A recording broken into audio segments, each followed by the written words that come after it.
Hey guys, it's Cthulthu. Today is the 4th of February 2011 and this is going to be, I think, my 4th vlog. So yeah, lately, what's happened in RuneScape is obviously Free Trade and Old Wilderness has come back, if you haven't noticed already. It's been 4 days now, and since Free Trade came out I decided to spend a bit of cash. As you'll know from my previous videos, I have had party hats and everything like that. And as I was planning to, I have sold them now, all over GE price that they were. So I finally managed to cash in on their street value. And with that cash, I've spent pretty much every single penny on Torva plate and a Divine Spirit Shield. So yeah, it cost me quite a lot. The Divine cost me 834 mil. I got that off the GE. I couldn't be bothered to find someone to trade with, so I just thought I'd pay whatever people were actually looking for on the GE. And the Torva plate, I'm not going to mention how much I bought that for just yet. I think I better keep quiet just for now, so I don't ruin the Torva market with the price that I bought it at. So yeah, I've been mainly going to Bandos. Before I get onto Bandos, let's talk about everything. So let's talk about drops. Drops first. So I haven't been very lucky with drops lately. I haven't had anything really decent. I've had like one Bandos to set, so that was coin share. I've had a few drops at Dagonoth's, also coin share. Basically, every time I go onto a trip with a clan, a PVM trip, we get something, but it's all coin share. And then not coin share, I've probably got at least one dark bow. I almost always have at least one dark bow. I've restarted doing a few clues, and so far I've been incredibly unlucky. I did an elite clue in which I got meerkat scrolls, which was ridiculous. Then I did a hard clue and I got Guthix arrows. And then I did another elite clue, one that I actually got from a Bandos solo. And what did that give me? That gave me Saradomin arrows. So I cannot believe how unlucky I've been so far with the clues.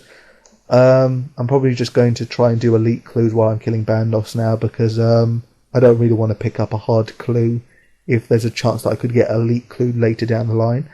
And also then let's talk about quickly levels. I've got 91 agility. I don't know if I mentioned that last time. I probably didn't.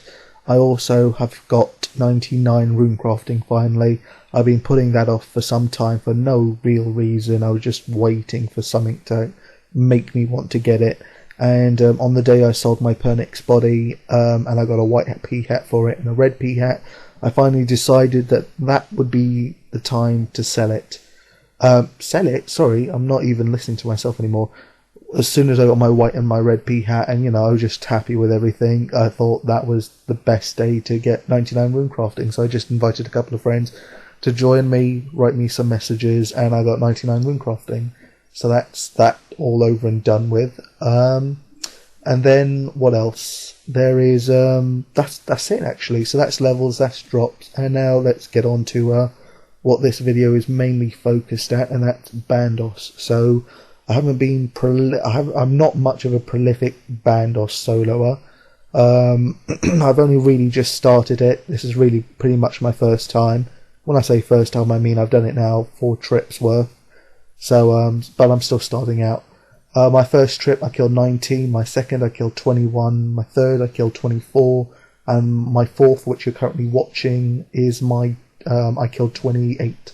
So it's gradually the numbers are going up. First thing I learnt was Rapier, not as good as Longsword here. Longsword is definitely the way to go here. I don't know obviously how that compares with any other weapons like Chaotic Maul, but between Rapier and Longsword, it's definitely Longsword for me. Its accuracy just helps a whole lot more than speed does. Then what else? So yeah, I've also learnt actually on this trip that bringing bones to peaches is completely useless for me.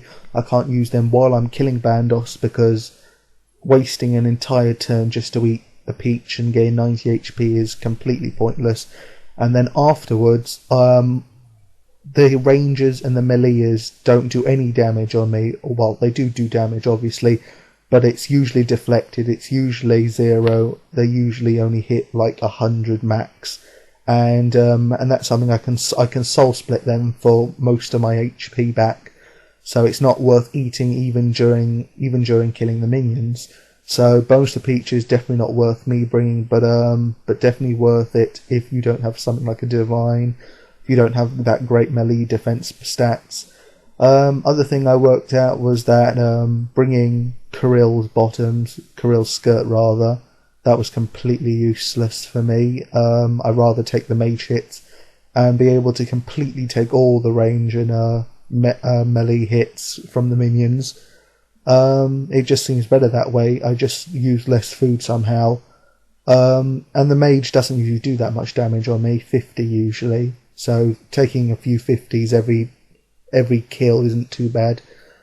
So yeah, what I'm planning to do now is I'm planning to make a sort of Bandos guide. Obviously it will be specific to what I have, in which also means that quite a lot of people won't be able to identify with the guide. Things like my inventory, you won't be able to identify with that unless you have a Divine Spirit Shield. You won't be able to get the same amount of kills if you don't have, I don't know, Torva Plate and Chaotic Longsword.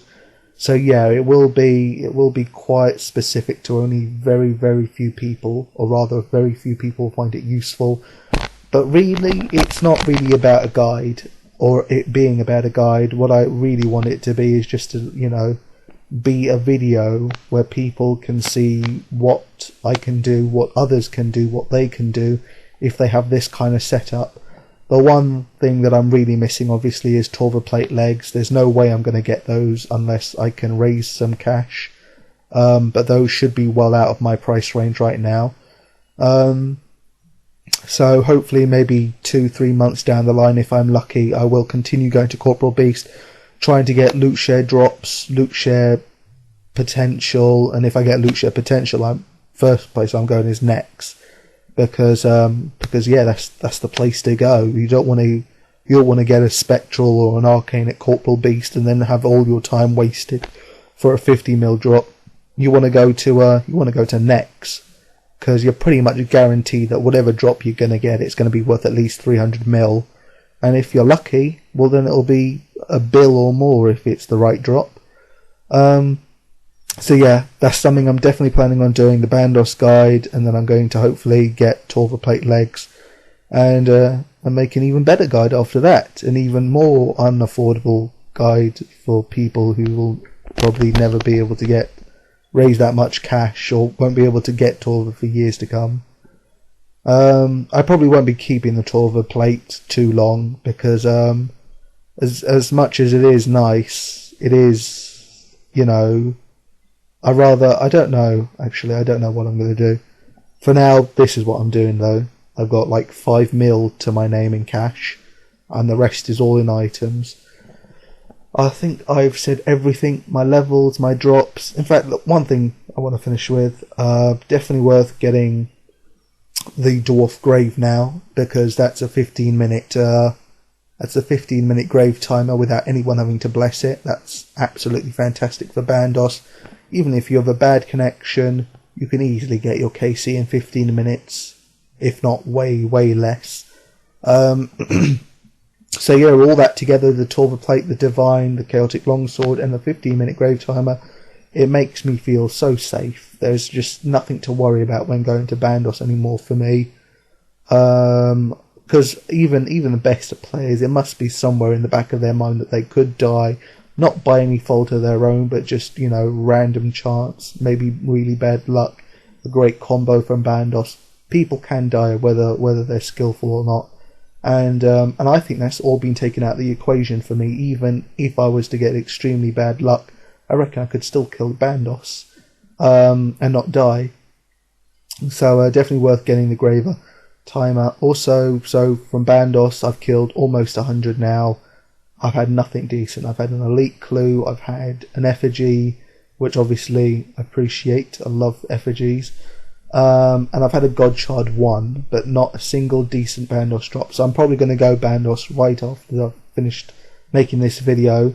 So if you are the person that says first on my video, then you can safely assume that right at that minute I am somewhere near Bandos, getting ready to go into the boss room or already in the boss room. Until next time, until my next video, which will be the Bandos guide, I will see you guys. It has been Cthulthu. Until next time, see ya.